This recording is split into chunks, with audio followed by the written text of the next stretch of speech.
তো বন্ধুরা আজকের এই ভিডিও তোমাদেরকে দেখাবো চোখ দিয়ে মোবাইল কন্ট্রোল কিভাবে করবে। হ্যাঁ বন্ধুরা, তোমরা ঠিক শুনেছো।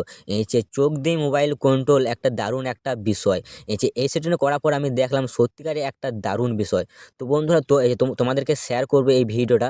তো তোমরা এই ভিডিওটা মনোযোগ দিয়ে দেখবে, বেশি মিনিটের ভিডিও কিন্তু এটা হবে না, ঠিক আছে? তোমরা মনোযোগ দিয়ে দেখলে তোমরা কিন্তু একটা দারুণ কিন্তু একটা বিষয় সম্পূর্ণ মনোযোগ দিয়ে ভিডিওটা দেখবে।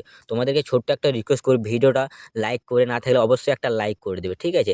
তো চলো তাহলে ভিডিওটা শুরু করি। তোমরা নতুন হয়ে থাকলে চ্যানেলটা অবশ্যই সাবস্ক্রাইব করে থাকবে এই ধরনের ভিডিও পাওয়ার জন্য। তো আজকে এই ভিডিওতে আমরা এটা নিয়ে আলোচনা করব, তো অবশ্যই ভিডিওটা সম্পূর্ণ দেখার চেষ্টা করবে।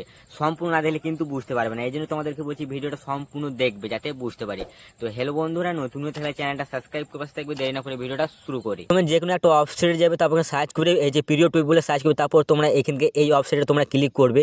তারপর উপর দিকে এই সার্চে ক্লিক করবে, তারপর এখান থেকে AI স্পেস 1 2 বলে সার্চ করবে, তারপর নিচের পোস্টে তোমরা ক্লিক করবে। তারপর তোমরা স্ক্রল করে নিচের দিকে যাবে। তারপর এখানে একটা অপশন দিতে হবে, এই যে কন্ট্রোল ফোন উইথ, ঠিক আছে? যে এখানে তোমাদের কিন্তু অ্যাপ একটা আনইনস্টল করে নিতে হবে, ঠিক আছে? তো এখান থেকে আমরা একটা অ্যাপটা আনইনস্টল করার পর আমরা এই যে এগ্রিয়ানে ক্লিক করার পর আমাদের এখানে 4টে পারমিশন কিন্তু আমাদেরকে আমাদেরকে এক এক করে অ্যালাউ করে দেবে। তারপর তোমরা নিচের দিকে যাবে, এখানে কন্টিনিউ বলে একটা অপশন আছে, কন্টিনিউ ক্লিক করবে। তারপর তোমরা এই যে উপকার সেটিংটা তোমরা অন করে দেবে। এই যে তারপর উপর দিকে কিন্তু একটা কার্সন কিন্তু শো করছে, ঠিক আছে? এই যে তারপর থেকে আমরা কিন্তু চোখের মাধ্যমে। তো বন্ধুরা, ভিডিওটা ভালো লেগে থাকলে প্লিজ একটা লাইক। এবার আসছি অন্য কোনো ভিডিওতে।